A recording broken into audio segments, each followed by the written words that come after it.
Si je vous parle d'Harley Quinn, Homelander ou Dexter, vous allez forcément penser à des fous dangereux qui tuent par plaisir. Et vous allez même dire qu'ils sont psychopathes. Sauf que non, vous vous gourrez complètement. Ça, c'est la caricature que font les films des vrais psychopathes. Approchez-vous mes toxotes, vous allez voir ce que ça fait d'être un psychopathe dans la vraie vie. On va voir toute l'évolution pour avoir ce trouble de personnalité en prenant notre cobaye comme exemple. Notamment le rôle joué par une enfance ou une adolescence chaotique, puis on verra si la psychopathie empire avec l'âge adulte et on découvrira enfin pourquoi certains psychopathes sombrent dans la violence et finissent en prison, parfois à perpétuité. Et on commence avec l'enfance.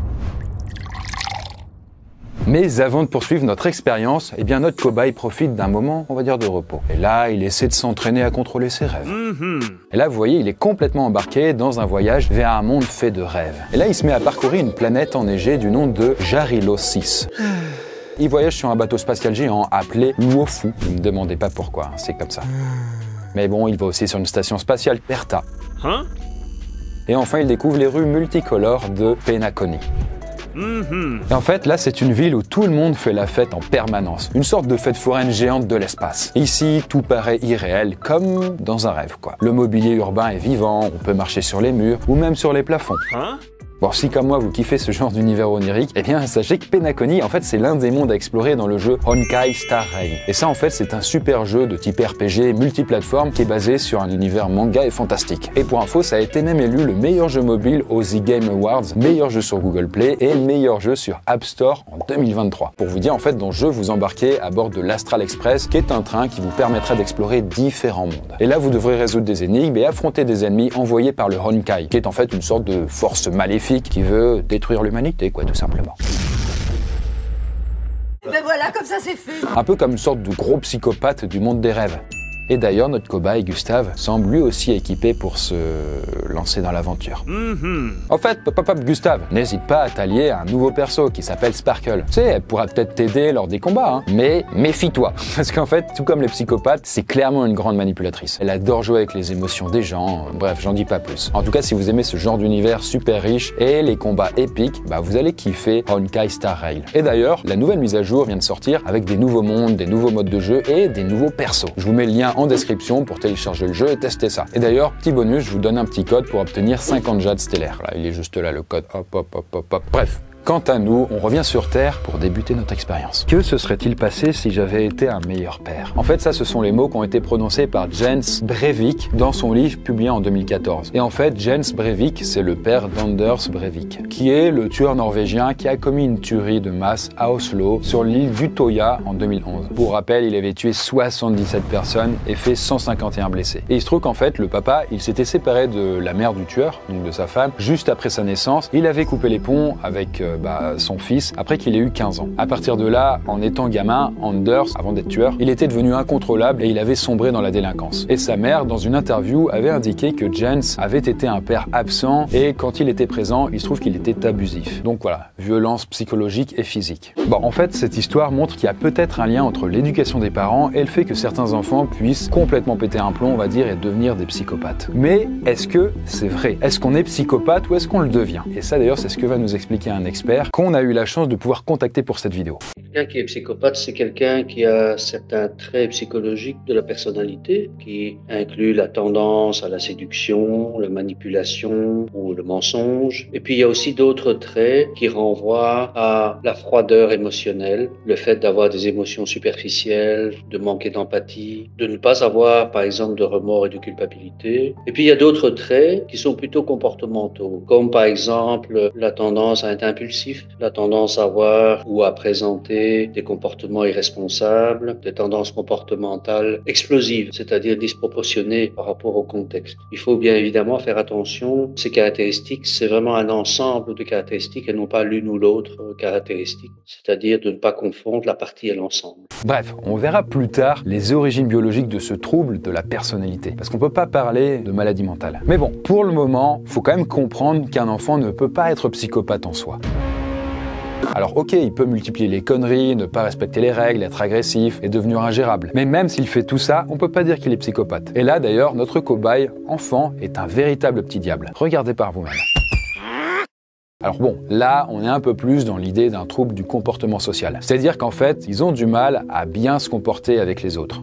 Oui, perso, j'aimerais pas être sa babysitter. Hein. Ouais, tu m'étonnes. En fait, certaines caractéristiques de la psychopathie peuvent apparaître dès l'enfance. Mais ça n'est pas à cet âge qu'on peut déterminer si quelqu'un est psychopathe ou pas. Et en ce qui concerne le rôle des parents là-dedans, on a quand même du mal à déterminer leur vrai impact sur le développement des psychopathes. Mais il y a des études qui ont néanmoins montré que beaucoup de psychopathes avaient été maltraités physiquement et psychologiquement durant l'enfance. Comme une petite corrélation, quoi. Mais ces études ont aussi montré que ces enfants avaient eu un sérieux manque d'affection de la part des parents, qui étaient peut-être absents, quoi. Et là, notre cobaye, encore enfant, il a tendance à rester seul dans son coin, chez lui. Ses parents, ils ont du mal à lui donner de l'affection, tellement il est ingérable. On n'a pas trop envie, en même temps, vu sa tronche.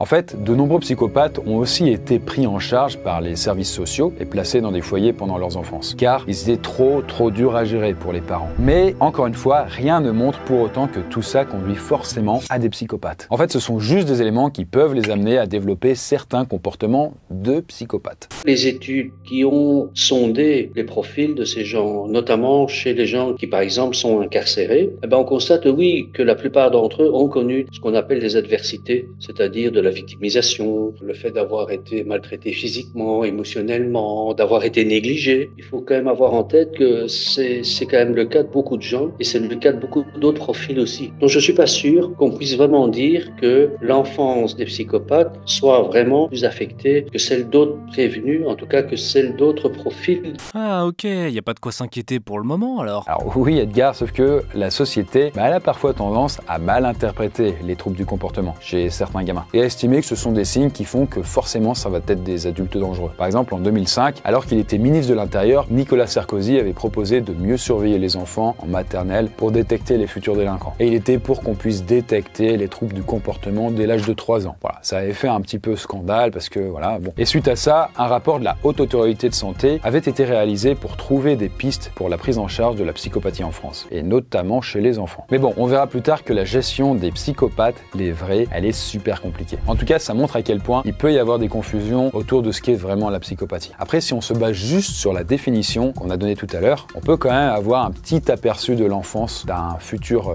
gamin qui deviendrait comme ça, quoi. Vous voyez, par exemple, dans le film We Need to Talk About Kevin. Be proud of you because do. Par exemple, dans le film We Need to Talk About Kevin, on suit l'histoire d'un enfant qui présente des troubles de la personnalité. Concrètement, voilà, il est super froid, il a l'air incapable d'exprimer ses émotions, sa mère n'a pas l'air de l'aimer, et bon, tout au long du film, il se met à avoir des comportements agressifs. Et il tue même le cochon d'Inde de sa sœur. Pas fou, quoi. Mais bon, il finit par tuer aussi des camarades de son collège, encore moins fou. Et le pire dans cette histoire, c'est qu'il n'éprouve aucune culpabilité, aucun remords. Et justement, c'est cet aspect-là qui est l'un des traits qui caractérise vraiment les psychopathes. Et bon, vous le voyez là, notre cher cobaye, Gustave, même durant son enfance, là, il est assez froid. Comme si rien ne pouvait l'affecter. Vous avez peut-être entendu parler d'une théorie qui disait que les futurs psychopathes aiment torturer les animaux. Et ça, ça a été popularisé par le psychiatre John McDonald. Rien à voir avec les burgers. Bref, lui, il avait cherché à savoir pourquoi des enfants pouvaient devenir ensuite des adultes violents. Et après une étude auprès de patients violents, il avait déterminé que ces derniers possédaient 3 points communs durant leur enfance. Alors 1, ils faisaient pipi au lit après 5 ans, c'était un peu chaud. 2, ils étaient fascinés par le feu. Et 3, ils torturaient des animaux. Cependant, c'est pas aussi simple que ça. Et il suffit pas de dire, ok, mon gosse, il a les 3 traits, c'est chaud, c'est un futur psychopathe. C'est pas aussi simple. Par exemple, aux USA, il y a plusieurs études qui ont montré qu'il existait un lien entre la violence envers les animaux quand t'es enfant et la violence envers les humains à l'âge adulte. Et justement, en 2020, une étude française avait même montré que 7% des enfants de 13 à 18 ans avaient torturé des animaux. Ce qui est quand même pas mal. Sauf que bon, tous ces chiffres, c'est pas facile à interpréter. Et en même temps, il n'y a pas beaucoup d'études sur les tortures d'animaux dans la population globale. Donc, en vrai, difficile à comparer. Et puis, en vrai, l'étude conclut quand même que la torture des animaux, c'est pas forcément lié à un trouble de la personnalité. Même si, en général, quand les enfants font ça, ils sont souvent dépressifs ou en manque affectif. Et là, ça semble être malheureusement le cas pour notre cobaye. Et vous allez voir un peu plus tard que ce manque d'empathie, c'est l'une des caractéristiques des psychopathes. Et justement, notre cobaye va pas tarder à rentrer dans une étape difficile de sa vie qui est l'adolescence. Et on va voir s'il y a d'autres signes qui apparaissent en même temps.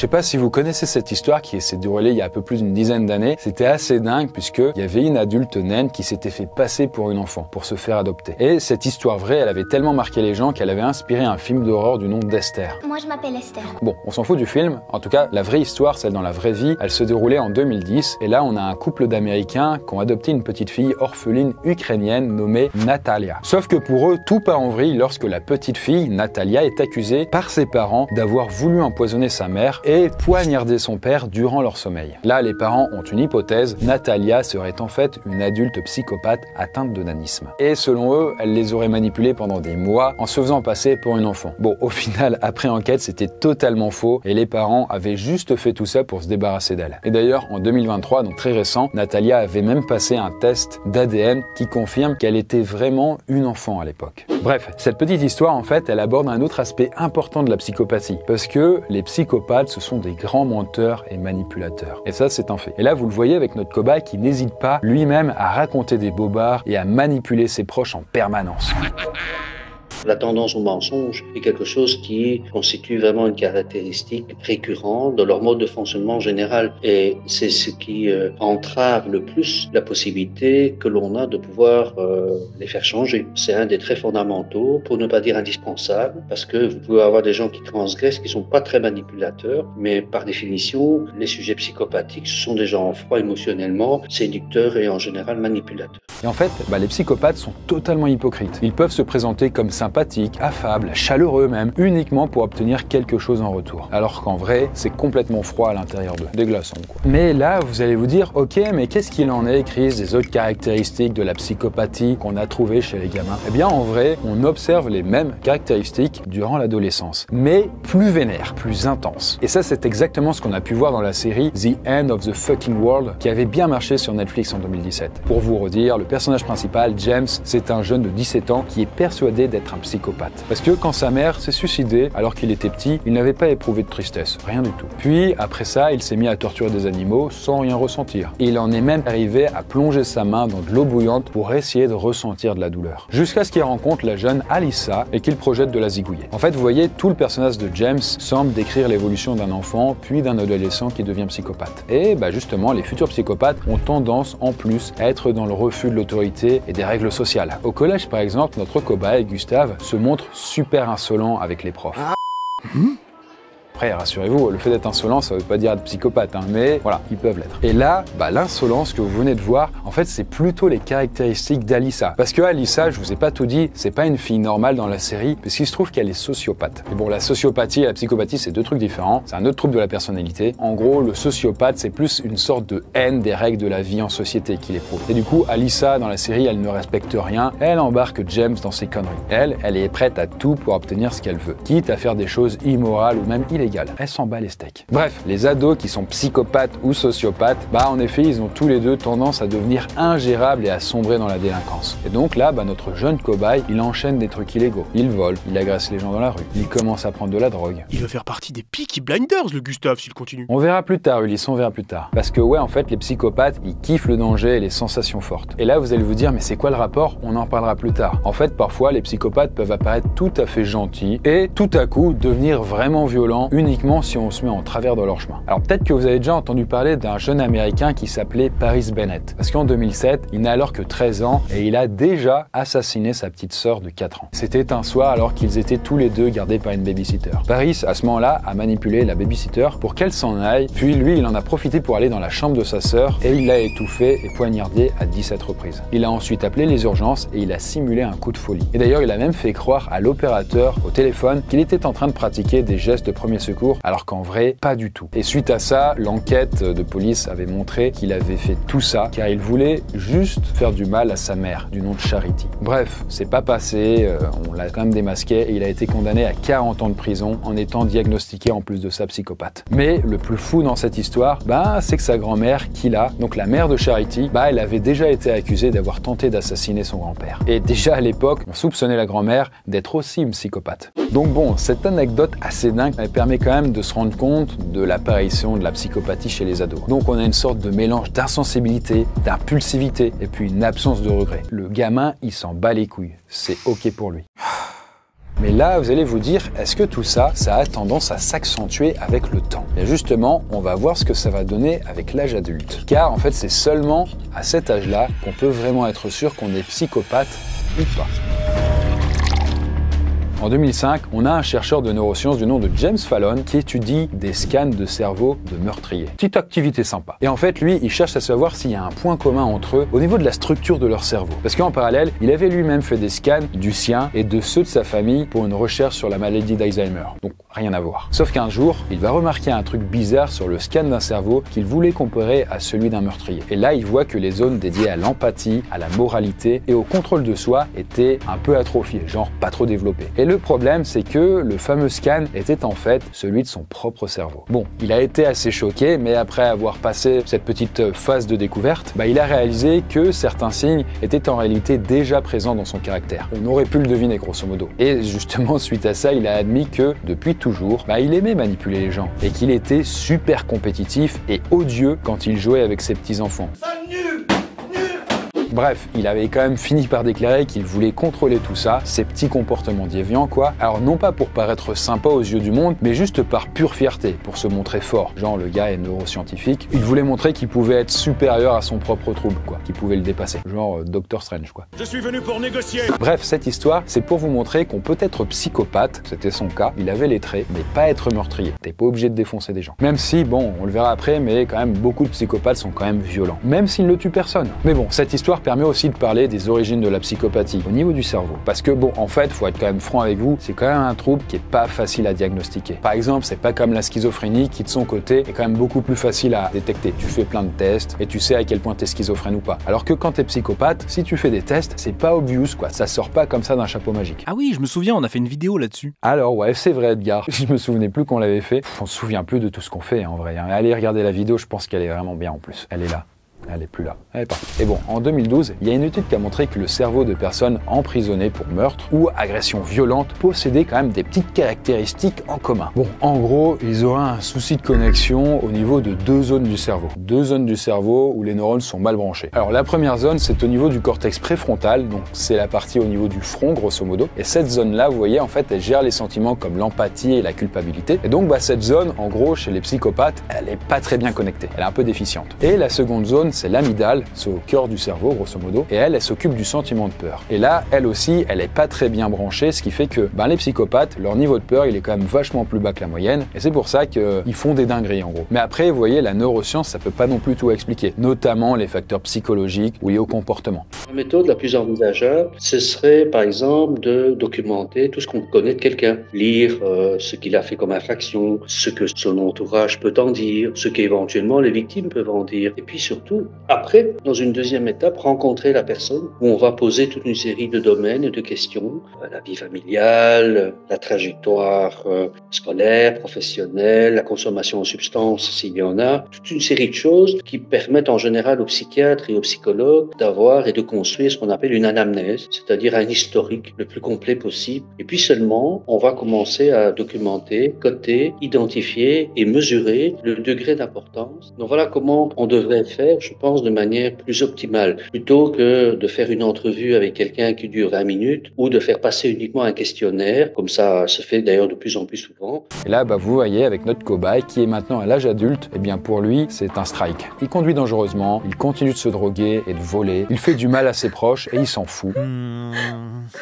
Bon, récemment en France, il y a une personne qui a réuni toutes ces caractéristiques. Vous le connaissez peut-être, c'est Nordal Lelandais. Lui, c'est le meurtrier de la petite Maëlys qui avait choqué tout le monde en 2017. Et en fait, durant un mariage, il avait enlevé la petite Maëlys en prétextant qu'il allait lui montrer des chiens qu'il avait. Et là, il l'avait emmenée dans sa voiture et c'est un peu flou à partir de ce moment-là, mais on sait juste qu'elle avait été assassinée.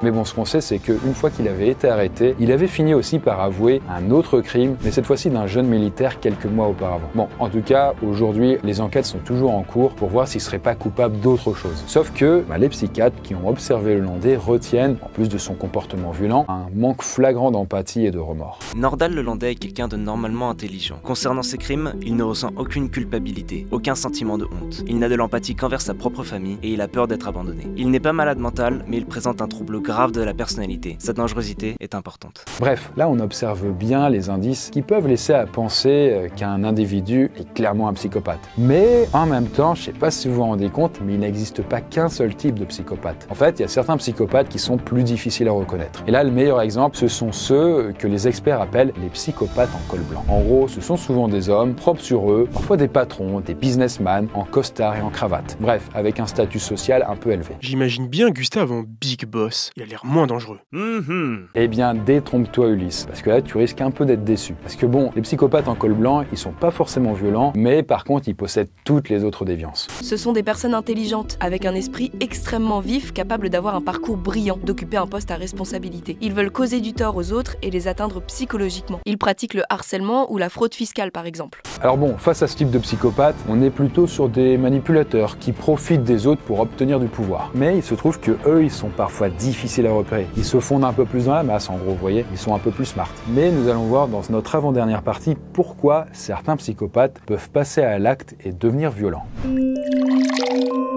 Alors, vous connaissez peut-être Patrick Bateman, c'est le personnage principal du film American Psycho. Et lui, en vrai, il correspond pas mal au profil du psychopathe, en col blanc, dont on a déjà parlé. Il est riche, puissant, charmeur, manipulateur. Il veut tout le temps être respecté et admiré par ses collègues. Mais il est également ultra impulsif et sans limite. Et ça, c'est ce qui le pousse à tuer des femmes avec qui il couche notamment. Alors, spoiler, attention, en même temps, faut voir le film. Voilà, autant le dire, il possède quand même pas mal de caractéristiques d'un psychopathe violent. Et à ce sujet, n'hésitez pas à checker la vidéo analyse d'autopsie du personnage de Patrick Bateman, qui est super instructive. Enfin bref, je vous la fais pas, hein, le cinéma, il a quand même tendance à montrer une image un petit peu caricaturale des psychopathes.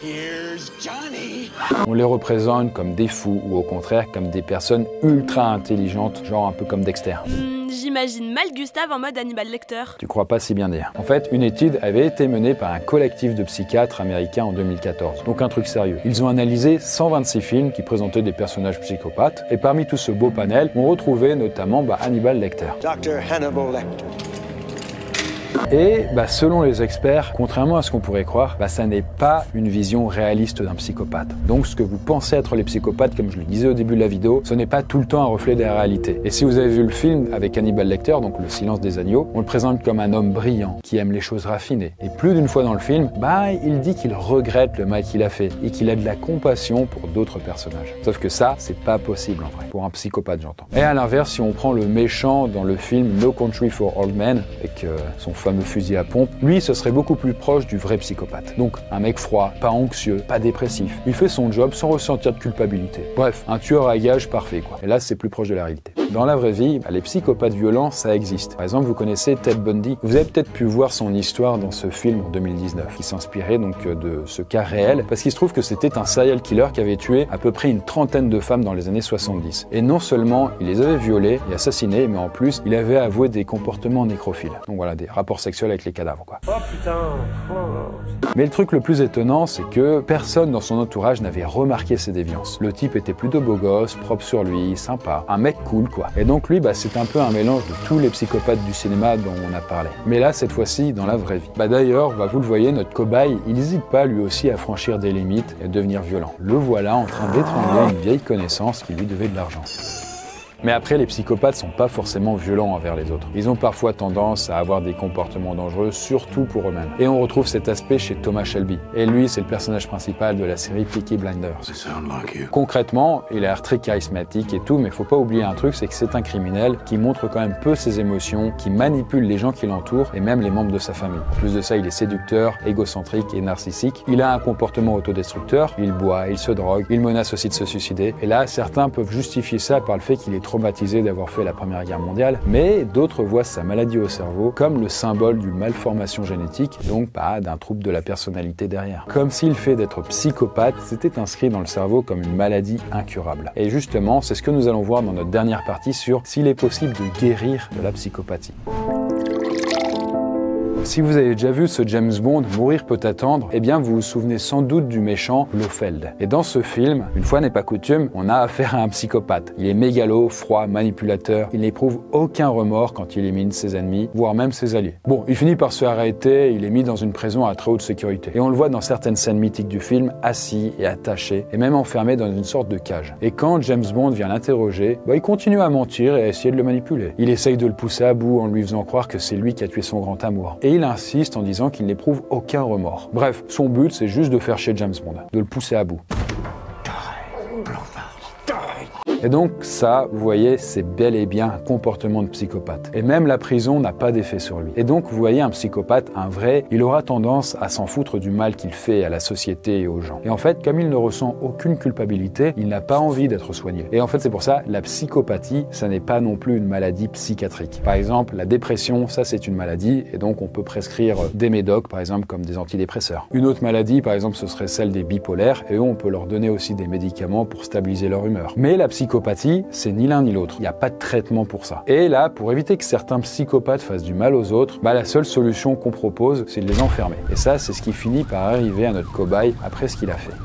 Après, on a quand même remarqué que la psychopathie, ça avait tendance à se calmer à partir de 40 ans. Mais en fait, ce qui est un peu con, c'est que les psychopathes, ils meurent avant cet âge. Car ils ont des vies tellement violentes et des comportements tellement dangereux que ça leur laisse pas trop le chance d'aller à la retraite, quoi. Et dans une interview qui avait été donnée à Paris Match, en Belgique, on a le psychiatre spécialiste des tueurs en série, du nom de Samuel Lestet, qui parle, lui, de prison à vie pour les criminels psychopathes. Pour certains d'entre eux, il n'y a aucun espoir de sortir de prison. Face à des psychopathes, il n'y a pas d'évolution possible. Le trouble antisocial fait partie d'eux. L'important, c'est donc de protéger la société en les gardant en prison. La seule chose qu'on peut faire, c'est leur donner des médicaments pour calmer leur agressivité ou leur pulsion sexuelle. Et là, très clairement, le meilleur exemple pour illustrer tout ça, c'est le Joker. Dans une interview, le psychiatre Erin Bender avait analysé la personnalité du Joker. Et pour lui, c'est très clair, le Joker ne serait pas fou, malgré son petit rire sympathique là.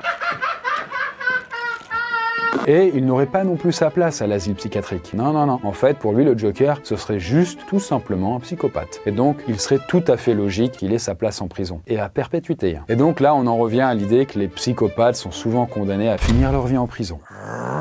Pauvre Gustave. C'est triste de se dire que c'est la seule solution pour lui. C'est tristounet, c'est sûr. Et d'ailleurs, en France, en fait, qu'est-ce qu'on fait des psychopathes ? Comme je l'avais dit, en 2005, la Haute Autorité de Santé avait fait un rapport sur la prise en charge des psychopathes en France. Et la conclusion du rapport, c'est qu'en prison, on les considère comme des malades. Sauf que dans les hôpitaux psychiatriques, là, on les considère comme des personnes dangereuses. Donc voilà, ils sont pas d'accord entre eux. Mais bon, dans les deux cas, les psychopathes ont tendance à créer des conflits avec les autres prisonniers ou avec les autres patients. Et même aussi à perturber les employés qui travaillent avec eux. Ils foutent la merde, quoi. Trop relou, trop relou. Et ça, c'est par exemple le cas à la prison de Château-Thierry dans le nord de la France. Et c'est l'une des rares prisons qui s'est spécialisée dans l'accueil de dangereux prisonniers qui sont atteints de troubles psychiatriques. Les soins obligatoires étant interdits, la prise en charge des prisonniers est très compliquée en cas de crise. Quand un patient refuse de se soigner, il ne reste que la négociation. En cas de crise aiguë, ils deviennent très violents. Dans ce cas, on doit les faire sortir en demandant une hospitalisation. Nos détenus font peur. On doit souvent garder des personnes qui ne trouvent leur place nulle part, ni en prison, ni à l'hôpital. Là, une autre petite solution qui est proposée par les spécialistes, c'est un suivi psychiatrique de tous les jeunes qui présentent les premiers signes de psychopathie. Donc, on essaye de les choper dès le berceau, en gros. Et à partir de là, les psychiatres peuvent les aider à maîtriser leurs émotions, à essayer de faire en sorte qu'ils ne deviennent pas violents ou ingérables à l'âge adulte. On agit en amont, quoi. Hélas, vous le voyez, j'ai bien peur qu'il soit trop tard pour notre cobaye Gustave. Et lui, il est bien parti pour finir en tôle, jusqu'à la fin.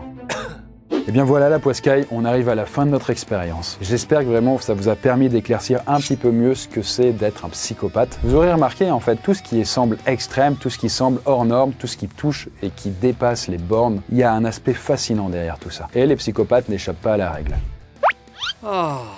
N'hésitez pas à regarder mes autres vidéos qui parlent de troubles psychologiques ou de sujets un peu plus joyeux. Et sur ce, moi je vous dis à la prochaine.